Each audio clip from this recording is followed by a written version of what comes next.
Welcome कर रही हूँ। सुखार्थीत्येन त्यजेत विद्या, विद्यार्थीत्येन त्यजेत सुखम।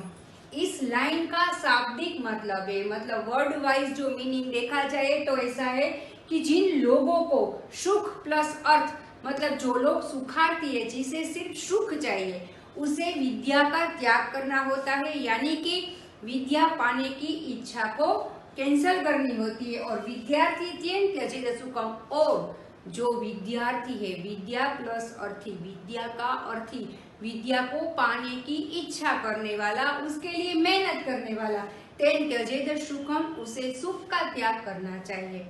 इसका सिंपल मीनिंग ये होता है कि अगर हमें अपने जीवन में विद्या चाहिए, हमें कुछ बनना है, विद्या का मतलब यहाँ सिर्फ पढ़ाई नहीं है, जीवन का हर एक क्षेत्र में हमें कुछ अचीव करना है तो हमें अपने सुख का त्याग करना होगा।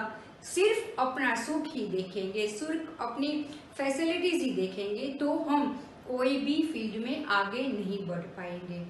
जब कहीं पर भी हमें आगे निकलना हो, कुछ अचीव करना हो, कुछ सक्सेस पाना हो, तो हमें अपने सुख सुविधाओं का त्याग करके उसके रिलेटेड हार्ड वर्क करने चाहिए। तो इसी बात से शुरू करते हैं आज का वीडियो। प्रीवियस वीडियो में हमने समझा कैसे बजट लाइन में चेंज आता है, जब कंज्यूमर की इनकम में चेंज आता है, गुड 1 गुड 2 की प्राइस में चेंज आता है, तब बजट लाइन में क्या और कैसे चेंज आता है। आज हम समझेंगे change in budget line when more than one determinant changes. समझते हैं पहला point, when price of good 1 and good 2 change in same direction and also by same percentage। Good 1 and good 2 की प्राइस में जो चेंज आता है वो same direction में, यानी कि बढ़ती है तो दोनों की प्राइस बढ़ती है, घटती है तो दोनों की घटती है, और ऑल्सो बाय सेम परसेंटेज, जो भी चेंज होता है उसके परसेंटेज भी सेम रहते। तब क्या होता है, इन केस ऑफ फॉल, जब प्राइस में फॉल आता है मतलब प्राइस डाउन होती है, घटती है, पैरेलल राइटवर्ड शिफ्ट, ये जो हमारी ओरिजिनल बजट लाइन है वो पैरेलल राइटवर्ड शिफ्ट करती है। क्यों? क्योंकि हमारी इनकम तो एज इट इज है, पर जो कि हमारी गुड 1 गुड 2 की प्राइस में फॉल आ गया है, प्राइस घट चुकी है, तो अब हम पहले से ज्यादा यूनिट परचेस कर सकते हैं। इसीलिए ये जो हमारी बजट लाइन है वो अपवर्ड और राइट साइड में शिफ्ट कर रही है। अब देखते हैं दूसरा point, in case of rice, जब प्राइस बढ़ती है तो क्या होता है, पैरेलल लेफ्टवर्ड शिफ्ट। यहाँ पे जो ओरिजिनल बजट लाइन दी गई है वो पैरेलल लेफ्टवर्ड शिफ्ट करती है। क्यों?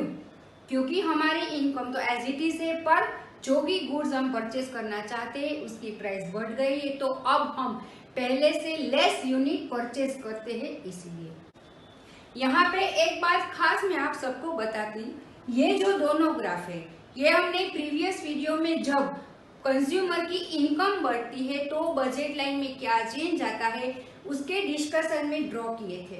यही ग्राफ यहाँ पर भी ड्रॉ करना है, क्योंकि यहाँ पे इनकम नहीं बढ़ी पर हमारी जो प्राइस में फॉल आ गया है, इससे हमारी एक्चुअल परचेसिंग कैपेसिटी बढ़ जाती है।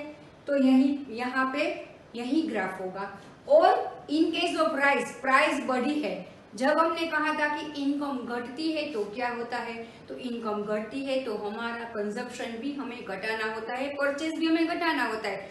इसी तरह यहाँ पे जब गुड 1 एंड गुड 2 की प्राइस बढ़ती है तो कंज्यूमर अपना कंजप्शन घटाता है।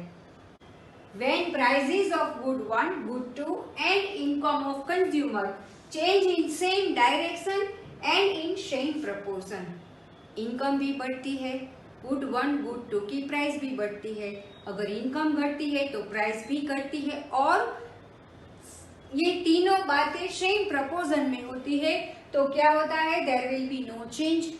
कंज्यूमर की परचेसिंग कैपेसिटी में कोई चेंज नहीं आता, इसीलिए बजट लाइन में भी कोई चेंज नहीं आता। As the consumer will still able to buy same bundle of goods, वो पहले जो परचेस कर रहा था वो ही अब परचेस कर सकता है, इसीलिए बजट लाइन में कोई चेंज नहीं आता। Example, if income and prices increase by 20%, अगर इनकी इनकम एंड प्राइसेस ये तीनों बातें 20% तक बढ़ती है तो कंज्यूमर फिर भी स्टिल वही सेम यूनिट्स परचेज कर सकेगा। Next point, if price of good 1 falls and price of good 2 rises, good 1 की जो प्राइस है वो घटती है एंड गुड 2 की प्राइस है वो बढ़ती है, तब क्या होता है? The consumer will be able to buy more of good 1, क्योंकि गुड 1 की प्राइस अब घट चुकी है तो गुड 1 के मोर यूनिट वो परचेज कर सकता है एंड लेस ऑफ गुड 2, क्योंकि यहाँ पे इनकम हमारी एज इट इज है, इनकम में कोई बदलाव नहीं है, तो अगर गुड 2 की जो प्राइस बढ़ी है तो उसके लेस यूनिट वो परचेज करेगा। और इस तरह का ग्राफ होगा। यहाँ पे हमारी ओरिजिनल जो बजट लाइन है ए बी, अब गुड 2 के लेस यूनिट परचेज करेगा और गुड 1 के मोर यूनिट वो परचेज करेगा। Next, if prices of good 2 falls and price of good 1 rise, good 2 की प्राइस फॉल होती है और गुड 1 की प्राइस राइज होती है। गुड 2 का दाम घटता है, गुड 1 का बढ़ता है, तब क्या होता है? The consumer will be able to buy more of good 2 and less of good 1, जिसकी प्राइस घटती है उसके मोर यूनिट परचेज करेगा और जिसकी बढ़ती है उसके लेस यूनिट परचेज करेगा। तो अब यहाँ पे ग्राफ इस तरह का होता है। ये है हमारी ए बी, है हमारी ओरिजिनल बजट लाइन। अब गुड 1 का प्राइस, गुड 1 के प्राइस बढ़ती है और गुड 2 की प्राइस जब घटती है तब गुड 2 के मोर यूनिट परचेज करता है और गुड 1 के लेस यूनिट परचेज करता है। तो कंज्यूमर बिहेवियर रिलेटेड सारे टॉपिक्स हमने स्टडी कर लिए, हमने डिस्कस कर लिए, जिन सभी को आप यहाँ से देख सकते हो।